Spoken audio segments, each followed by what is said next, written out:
segala sesuatu yang berhubungan dengan gaib itu adalah sesuatu yang tidak bisa diperdebatkan karena tidak bisa dibuktikan secara real. Yang namanya metafisik adalah sesuatu yang berhubungan dengan psikis. Jadi kalian nggak perlu percaya sepenuhnya karena segala sesuatu yang berhubungan dengan gaib itu berhubungan dengan psikis dan logika kalian.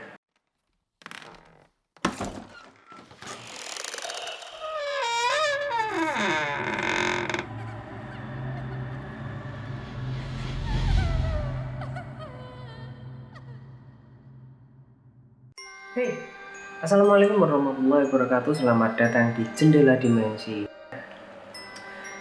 Ini merupakan channel baru di tahun 2021 ini. Sebenarnya udah lama banget aku pengen membuat channel yang membahas sesuatu tentang mistis. Mungkin kalian mukanya juga nggak asing karena saya juga memiliki konten yang notabene jauh sekali dari pembahasan yang akan saya bahas khusus di channel ini.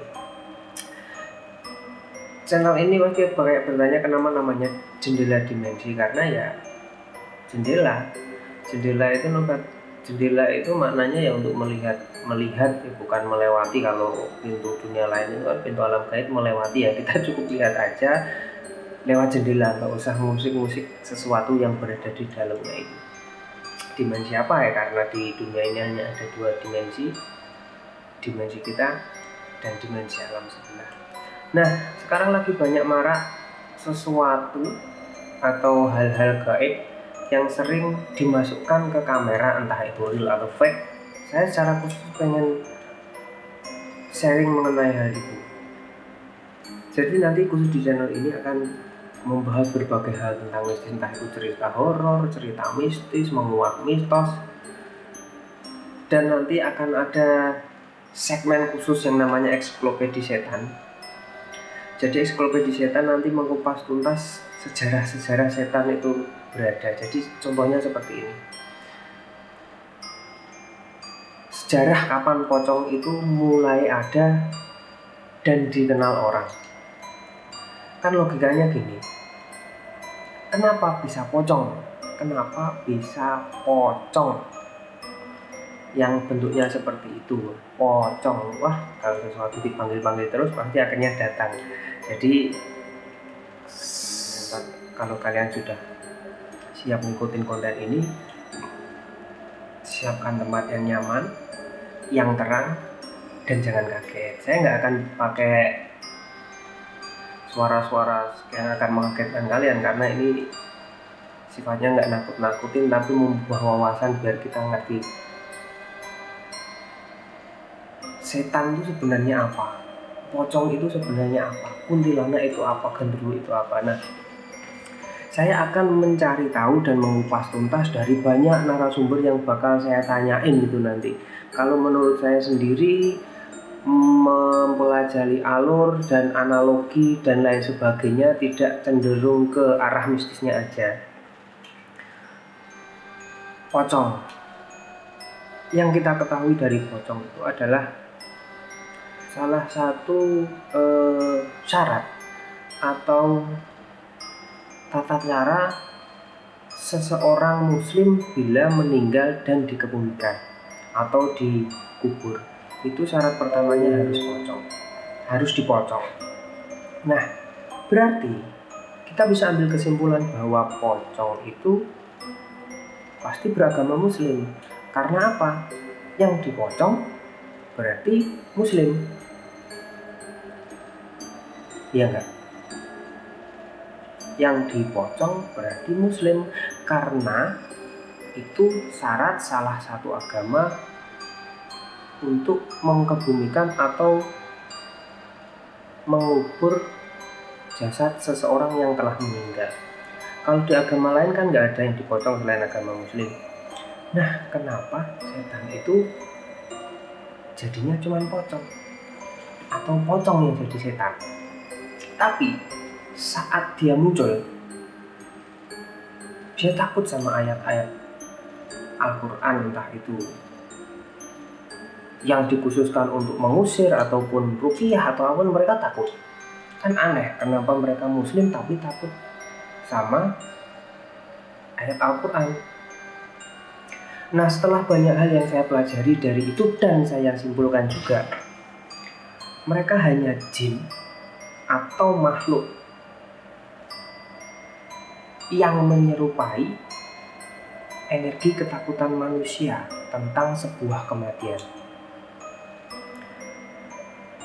Jin melihat itu dan mengerti bahwa ketakutan manusia akan sesuatu di akhir nanti, dan terwujudlah pocong itu. Jadi tidak ada sejarah pocong itu lahir atau muncul. Mereka hanya proyeksi atau perwujudan dari jin. Itu adalah analogi atau sesuatu yang saya simpulkan sendiri, tidak berdasar, itu hanya analogi yang saya simpulkan sendiri, memakai logika. Seandainya itu betul ya nggak tahu, kalau itu salah ya intinya wallahu a'lam bishawab.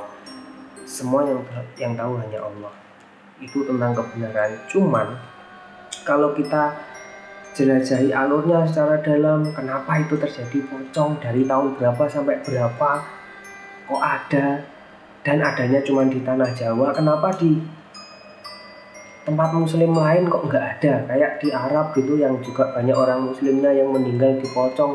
Apa ada di sana viral setan pocong gitu, yang talinya nggak dilepas bisa keluar?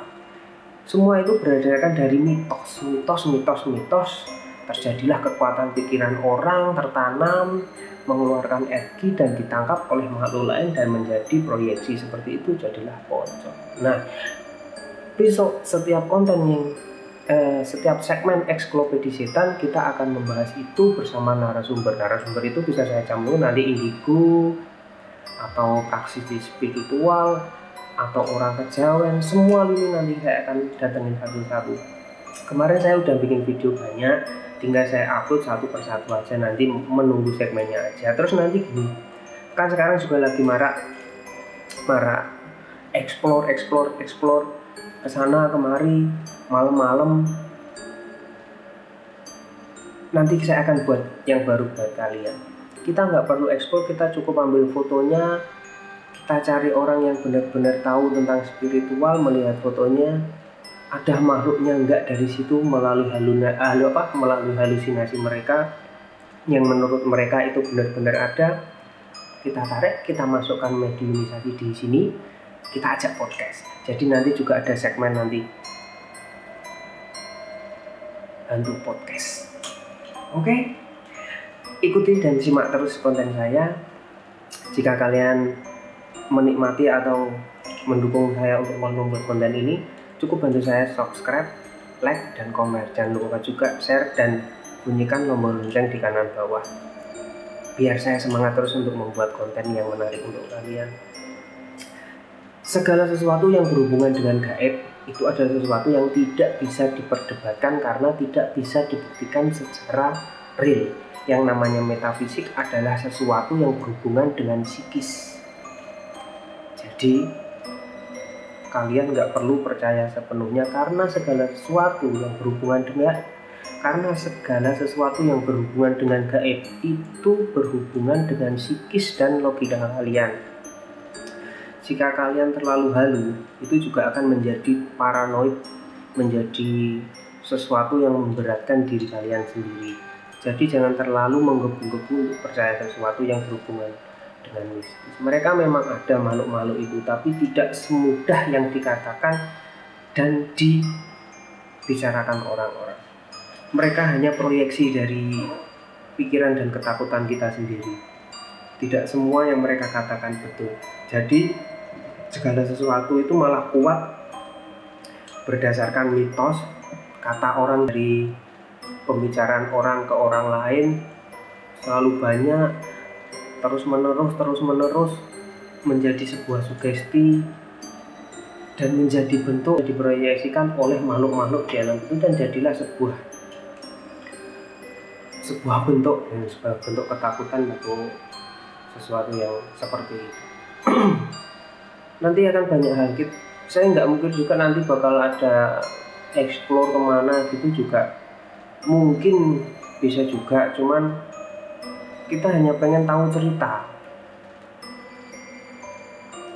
Jadi lebih asik kalau mereka yang dipanggil ke sini. Makhluk gaib itu kan kalau memang mereka makhluk gaib beneran, nggak perlu kita ke sana, mereka kita panggil gitu pasti ke sini. Nah, itu yang bisa manggil itu nanti kita harus cari orang yang benar-benar bisa manggil ke sini, kita masukkan mediumisasi dan kita ajak ngobrol bareng-bareng.